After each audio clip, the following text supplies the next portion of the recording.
Selamat pagi anak-anak. Pagi, pagi, pagi. Luar biasa, tetap semangat ya. Terima kasih ya anak-anak ya. Pada pagi hari ini kalian sangat semangat sekali. Alangkah baiknya anak-anak, sebelum kita memulai pembelajaran, mari kita berdoa terlebih dahulu. Untuk ketua kelas, silakan pimpin. Teman-teman, sebelum kita memulai pembelajaran, ada baiknya kita berdoa terlebih dahulu sesuai agama dan kepercayaan masing-masing. Berdoa mulai. Berdoa selesai. Silakan anak-anak kembali duduk. Apa kabar kalian hari ini anak-anak? Baik. Baik ya, tentunya semuanya sehat ya. Anak-anak semua, sebelum pembelajaran, Bapak absen terlebih dahulu. Ada yang tidak hadir hari ini anak-anak? Tidak. Semua hadir. Terima kasih ya, kalian sudah hadir di pagi hari ini. Tidak ada yang absen satupun. Nah, sekarang anak-anak sudah siap ke pembelajaran? Siap. Sebelum ke materi, Bapak ingin menanyakan materi minggu lalu. Kira-kira anak-anak masih ingat tidak materi kita minggu lalu itu tentang apa anak-anak? Ya Pak, Iya, silakan Indra. tentang kesepakatan kelas. Apa yang tidak boleh dilakukan di dalam kelas dan apa yang tidak boleh dilakukan saat pembelajaran di dalam kelas. Iya, Bapak mengucapkan terima kasih kalian sudah mengingat materi pembelajaran kita minggu lalu. Dan untuk materi saat ini, sebelum ke materi, Bapak memperlihatkan suatu tayangan video. Nanti anak-anak lihat video yang tayang.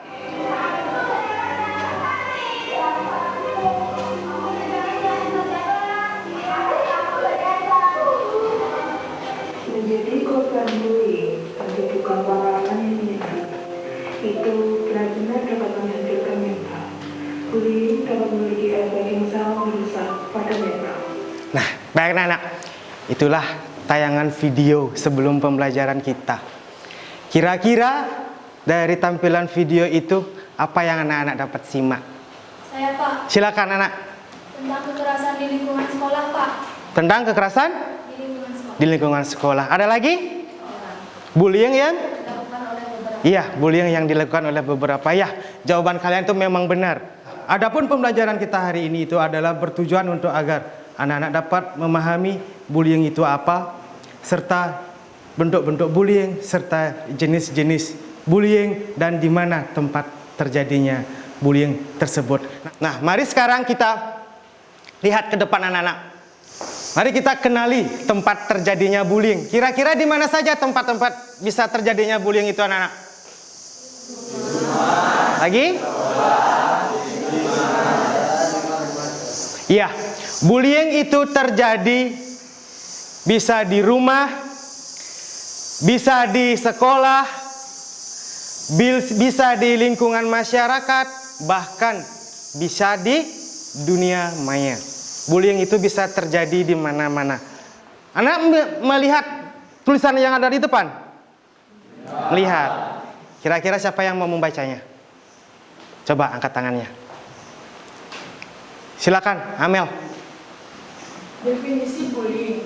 Perundungan atau bullying adalah perilaku agresif yang dilakukan berulang-ulang oleh seseorang atau kelompok untuk menyakiti baik secara verbal maupun non-verbal, baik fisik maupun sosial di dunia maya, yang membuat seseorang merasa tidak nyaman, sakit hati, dan tertekan, baik dilakukan oleh perorangan atau kelompok. Iya. Bullying itu adalah perilaku yang agresif yang dilakukan berulang-ulang baik secara kelompok maupun perseorangan. Nah, bullying itu dilakukan berulang-ulang agar seseorang itu merasa tidak nyaman, bahkan sakit hati. Nah, mari kita mengenali jenis-jenis bullying. Apa saja kira-kira jenis-jenis bullying itu anak? Ada? Bullying fisik. Lagi? Lagi? Dan cyber ya. Bullying fisik itu adalah tindakan intimidasi atau penindasan terhadap seseorang yang melibatkan kontak fisik secara langsung. Contohnya, salah satu kelompok melakukan pembuliingan kepada seorang temannya dengan cara menjambaknya. Berarti semua yang kategori ini adalah termasuk bullying Bullying fisik. Iya. Selain bullying fisik ada bullying apa tadi? Bullying verbal. Bullying verbal itu apa? Ya, Pak. Silakan. Bullying verbal adalah bentuk intimidasi atau penindasan yang dilakukan melalui kata-kata atau ucapan. Contohnya, tindakan mengancam, mempermalukan, merendahkan, mengganggu, memberi panggilan nama atau name calling, merendahkan, menakutkan, mencela atau mengejek, dan mengintimidasi, memaki, dan menyebarkan gosip. Iya, bullying verbal itu adalah bentuk intimidasi atau penindasan yang dilakukan melalui kata-kata atau ucapan. Misalnya, Bapak bisa contohkan, ada satu teman kalian bernama Andi. Nah, salah satu temannya itu memberikan nama panggilan ke Andi dengan sebutan kata nama Ando. Nah, si Andi ini merasa tersinggung terhadap sebutan nama yang diberikan oleh temannya.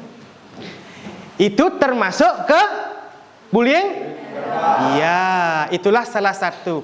Tetapi si Andi ini jika dia ini merasa senang dipanggil dengan nama Ando tanpa ada rasa ketersinggungan, tanpa ada rasa sakit hati yang berlebihan, ini masih dikatakan biasa-biasa saja karena ini sifatnya bercanda. Nah, perhatikan juga ke depan. Di depan ada bullying non verbal atau tidak langsung. Silakan, Gea.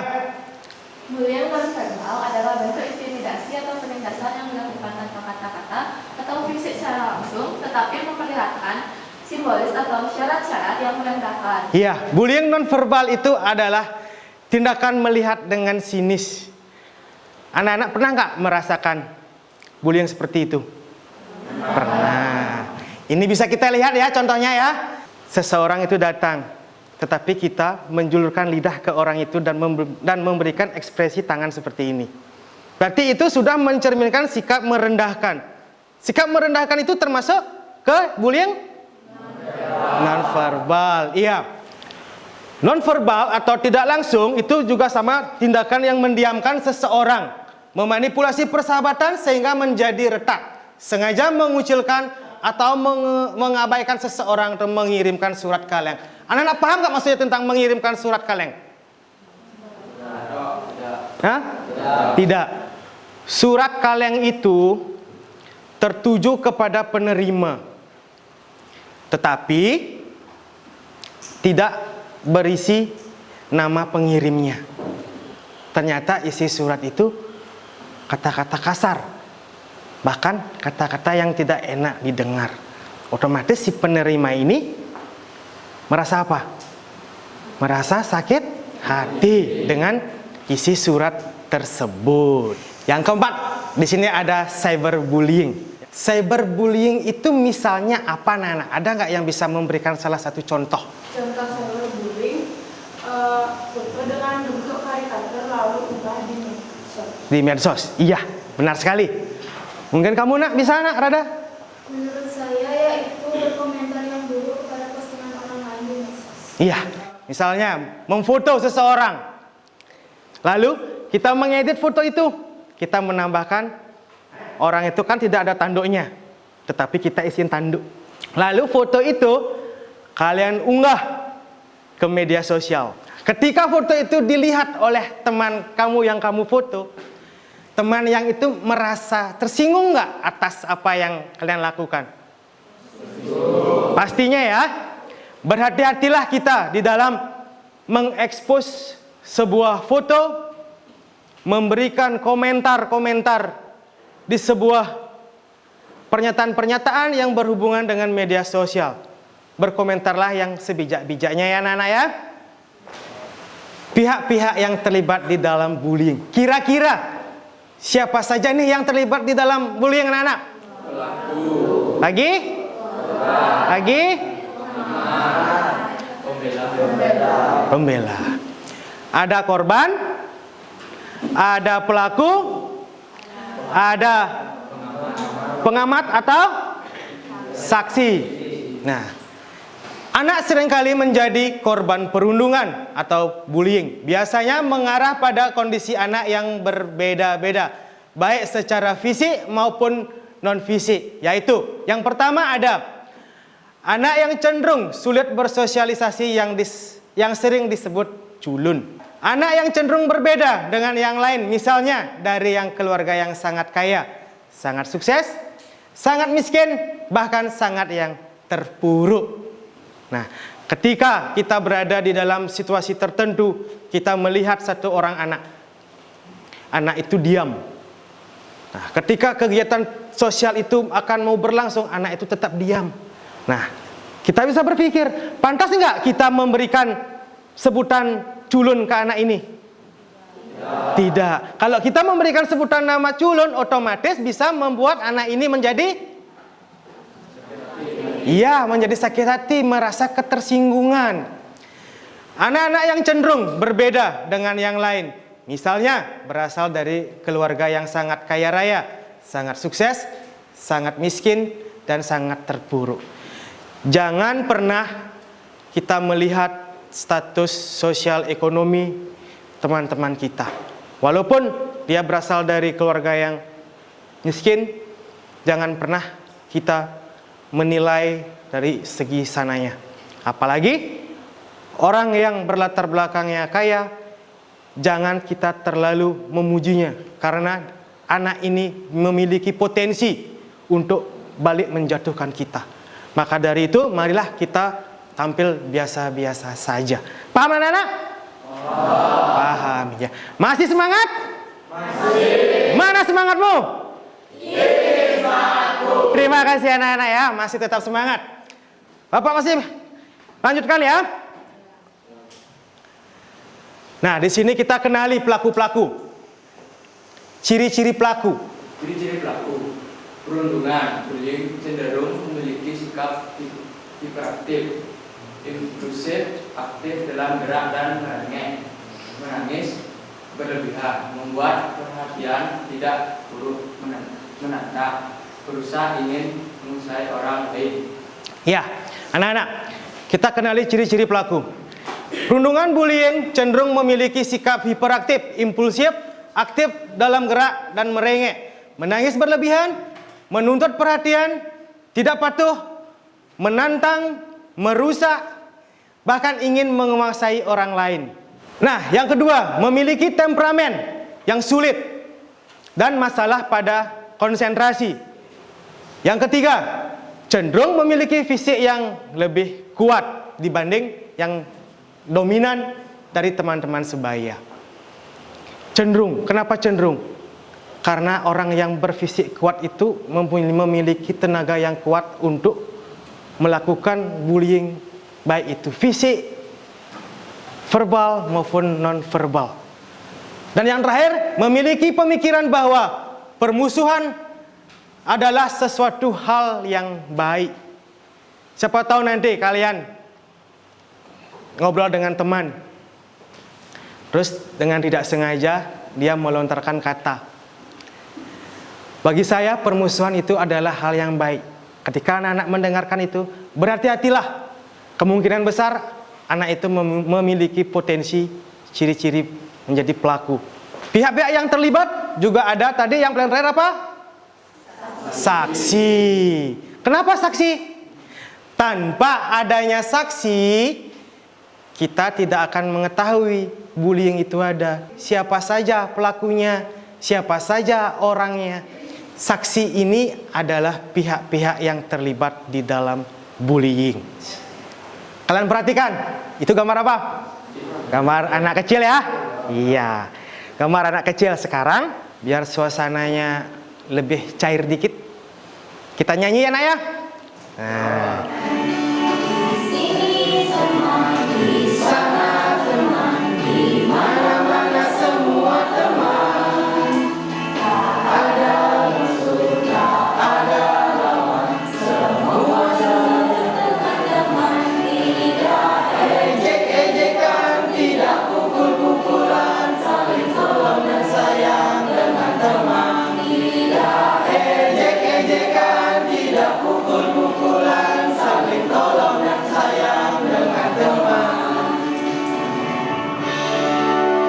Baik anak-anak, mari kita tepuk tangan untuk kita semua. Nah, baik. Kita lanjut ke dalam dampak bullying bagi korban, pelaku, dan saksi. Apa saja kira-kira dampak bullying korban anak-anak? Jawab. Silakan. Menderita dan ketakutan sosial dari sekolah. Menderita? Menderita ketakutan sosial dari sekolah. Iya. Korban bullying sering kali mengalami kesakitan fisik dan psikologis jika korban itu mengalami bullying fisik. Salah satu anak, Bapak contohkan, anak ini sering dikerasin oleh temannya, dipukul, digigit secara berulang-ulang dan terus-menerus. Otomatis anak itu menjadi kesakitan. Karena kesakitan itu pasti akan berdampak kepada psikologisnya atau mentalnya anak-anak. Korban mengasingkan diri dari sekolah. Pastinya korban itu akan takut ke sekolah dia. Karena kekerasan-kekerasan yang terjadi pada dirinya. Yang lebih-lebihnya itulah timbul keinginan untuk bunuh diri dan mengalami gangguan jiwa. Itu pasti terjadi jika anak tersebut selalu dan berulang-ulang mengalami kekerasan. Karena sudah tidak tahu apa yang seharusnya dia lakukan, terganggulah jiwanya. Terganggu jiwanya, timbullah pemikiran untuk mengakhiri hidupnya atau bunuh diri. Seperti itu. Upaya pencegahan yang bisa dilakukan oleh anak-anak itu misalnya apa anak-anak? Apa ya? Membangun hubungan yang baik, saling mendukung satu sama lain. Ya. Lagi apa lagi anak-anak? Silakan anak Amel. Merangkul teman sebaya yang menjadi korban bullying. Iya. Pencegahan yang dapat kita lakukan adalah mengembangkan relasi, membangun hubungan yang baik. Yang kedua, ikut serta membuat dan menegakkan aturan sekolah. Yang ketiga, saling mendukung satu sama lain. Yang terakhir, merangkul teman sebaya menjadi korban bullying. Nah, ketika kita menemukan salah satu teman kita menjadi korban bullying, apa yang kita lakukan? Apakah kita menjauhinya? Justru yang kita lakukan merangkulnya agar teman itu memiliki potensi-potensi atau semangat kembali. Kita harus tetap membangun hubungan yang baik di setiap lingkungan yang ada di sekitar kita. Ikut serta membuat dan menegakkan aturan sekolah. Ini tentunya wajib. Sekolah mempunyai aturan yang dimana sekolah tidak memperbolehkan adanya bullying. Maka dari itu, jangan pernah melakukan bullying. Mari kita ikuti aturan sekolah. Dulu anak-anak masih ingat tidak ketika pembuatan poster tentang bullying? Ingat kan? Di sana anak-anak pasti menggambar sesuai imajinasi kalian. Menggambar anti bullying itu seperti apa. Nah, di sini ada pencegahan yang bisa dilakukan oleh keluarga. Anak-anak perhatikan. Yang pertama itu ada membangun komunikasi antar anak dengan orang tua. Yang kedua, memperkuat peran orang tua dalam mencegah perundungan.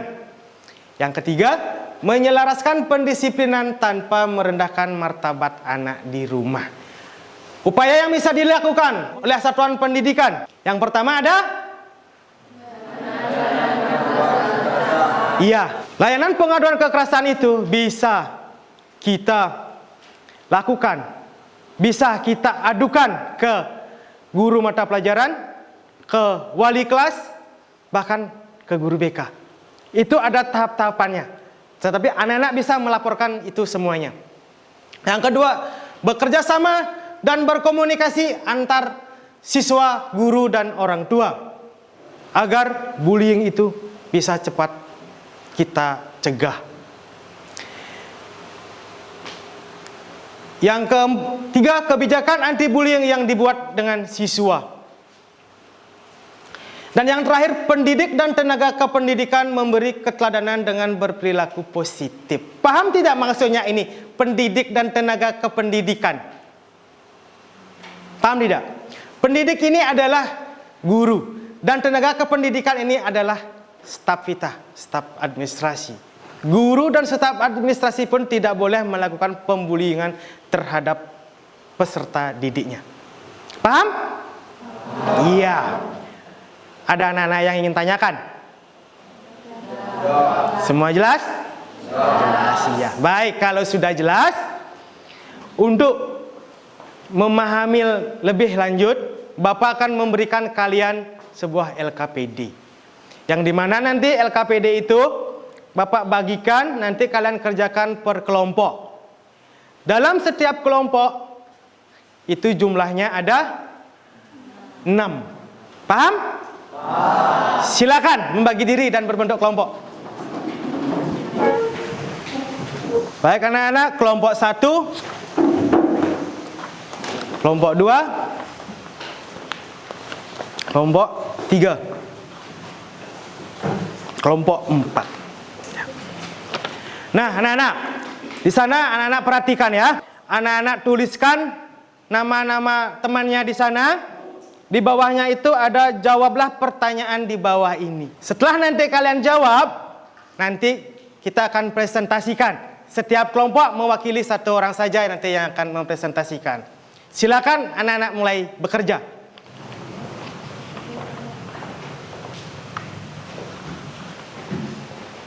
Ada kesulitan? Ada ya?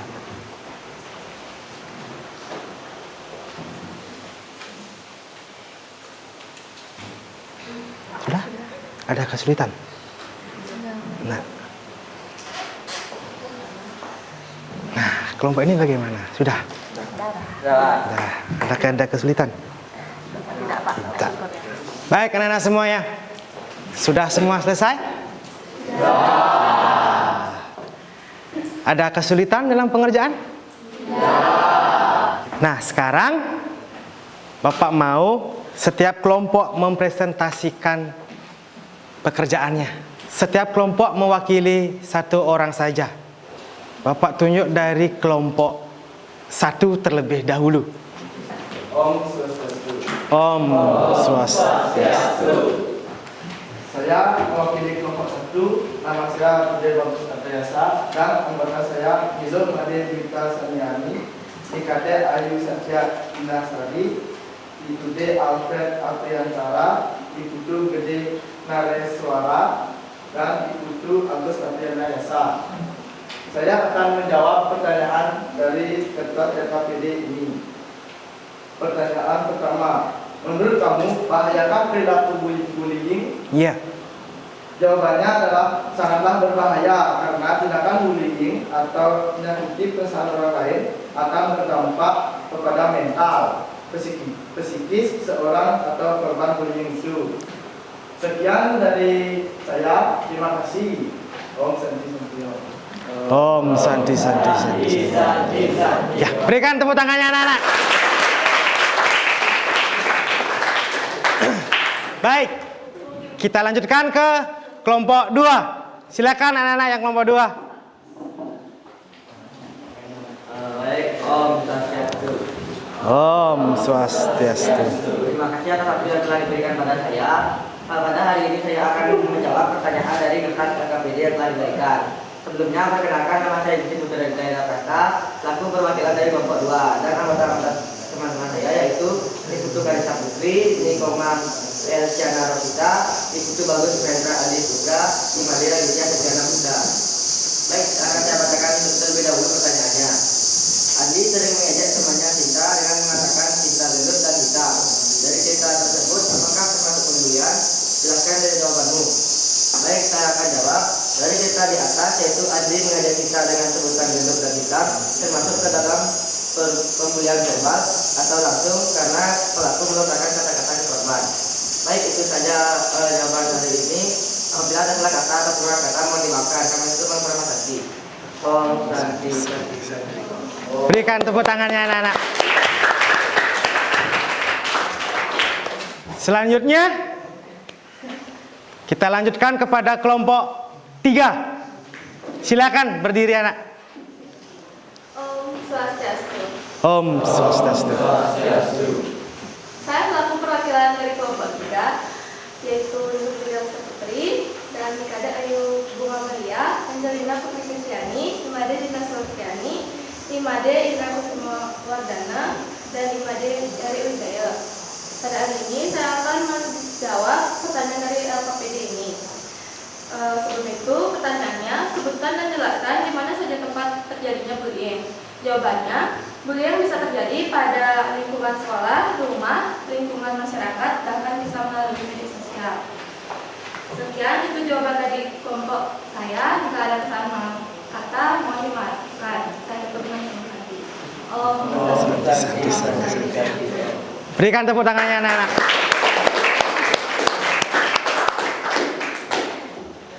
Lanjut kepada kelompok 4 yang paling terakhir. Silakan anak-anak.